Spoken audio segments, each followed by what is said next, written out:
The kids are pretty excited because I'm gonna give them some bologna because I bought it for $2 a package on discount, and so they're gonna get this as a treat. But I don't like to give them stuff like this, and I really regret having bought it, but I'm not gonna eat it, neither is James, so they're gonna eat it. And those are, hey Elvis, he just stole his.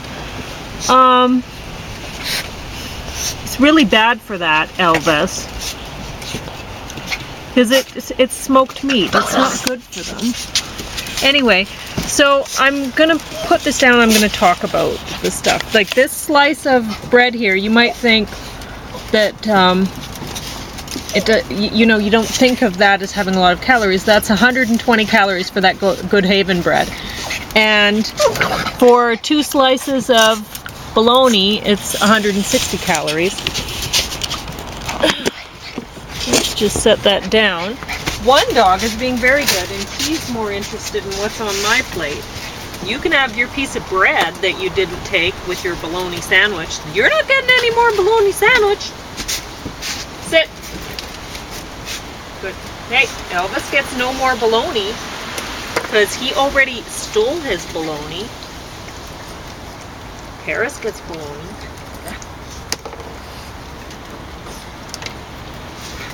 No, Hank gets bologna. Alfred gets bologna. And Angel gets some bologna.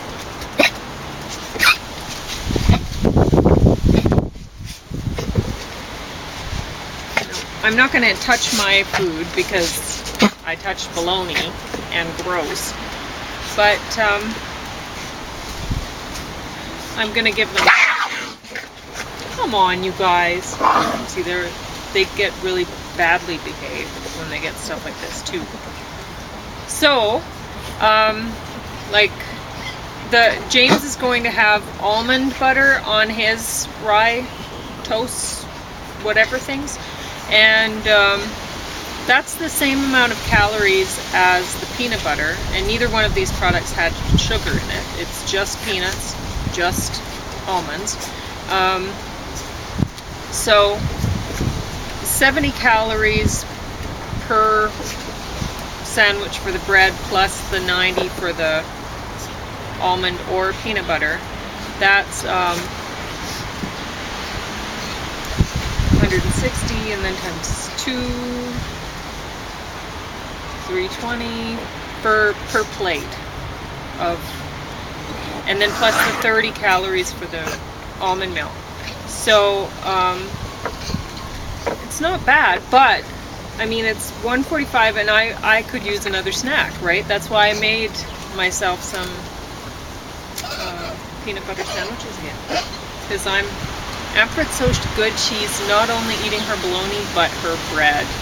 She's such a good little girl, and it's nice watching her because she holds it with her hands like this. It's very nice. But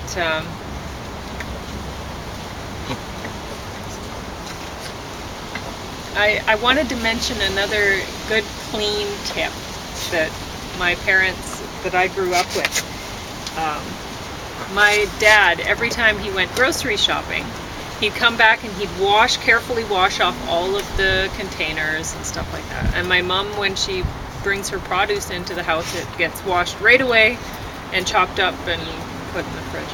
And I don't know if that's the greatest, but she's a very busy woman, and she does eat her produce, and she goes out and she gets fresh stuff quite regularly. So I don't know if she loses a lot of nutrients doing it that way, because she's constantly, like, she'll eat a salad bowl this big for supper. So anyway, but that's a good clean tip. Remember to clean off your groceries, the packaging, when you're bringing it into the house. Like, people will, I've heard people complaining about and when you're out in public, keep your hair tied back. You can wear your hair down when you're at home, but it'll end up blowing in your face, in your mouth, like mine has, and then you're going to end up touching it, right, to get it out of your face. Not good. Because you might have anything on your hands. Right now, bologna. Yuck. Don't want them in my hair. So, that's one thing I really appreciate about my dad, is that he cleaned the groceries. Like, whatever. If he bought a milk jug, like the almond milk jug, washed right off. Cleaned really well. The fridge, always spotless. Well, everything in my mother's house is. You'd be hard pressed to find a speck of dust in that house. But besides being dust free, it's clean, and my dad was very good for that, for keeping things clean. It wasn't, my mom was very into bleach, which I might have to adopt more use of bleach. I only use bleach a couple times a year. But I might have to, like, because I don't want it in my house. I don't want it stored in my house, off-gassing in my house, right?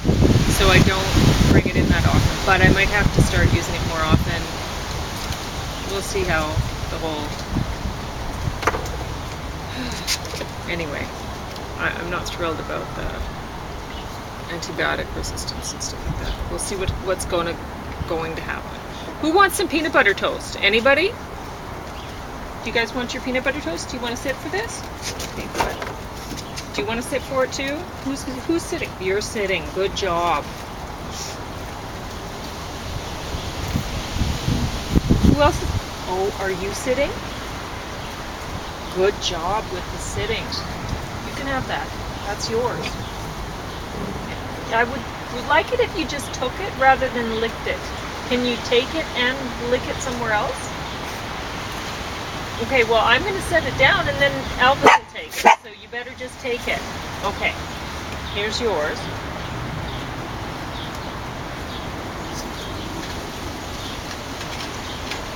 Okay, and that's yours. And, oh, you still haven't had it. Well, here you are.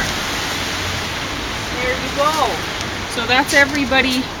They've all had their bologna sandwiches and their peanut butter sandwiches. And if you think about it, you might be thinking, oh, well, the bologna sandwich, that's way more substantial than the peanut butter sandwich. Are you sure? The bologna, for 2 slices of bologna, that's only 6 grams of protein. That's it. And you just ran your risk of increasing digestive tract cancers. You're increasing that risk of getting those, and eating the smoked meat is bad for other reasons too. You've increased your risk of getting contaminated by E. coli or some other bacteria. And if you're a woman, you've just increased your risk of getting a urinary tract infection, I gather, from the book that I just read recently. So, I mean, probably better off with the almond butter sandwich or the peanut butter sandwich. But mind the peanuts if you have HPV already. But anyway, and that the calories on those 2 slices of bologna was 160 calories. And I don't know, maybe some people might only put 1 slice of bologna per sandwich, just like I did for the Chihuahuas. They only had 1 slice each. But that's 80 calories, so that's running you about the same amount as that peanut butter or the almond butter. And I mean, the major problem I have with these snacks is what I already told you, that one, here I am back for more. You know, I just, Elvis! Elvis! So it doesn't, Elvis! Come back here. Oh, he sees you. Well, James went to greet, or Elvis went to greet James. But anyway, so I'm back for more dinner in just 2 hours. 2 hours and I need more. That's a lot of calories for, if you add that up, how many you would need in a day, right? Elvis? Come on, Elvis. Let's go. Tank, you give us Tank. Oh, so bad. Yeah. Get inside. Elvis, now. But the major problem I have with this meal is, remember, I was completely satisfied after those 2 pieces, and I probably will be again. And this is probably what I'm going to eat. I'm probably not going to go for my apple. Where's the greenery? Right? Keep going. So anyway, I got to deal with Elvis because he's not being good.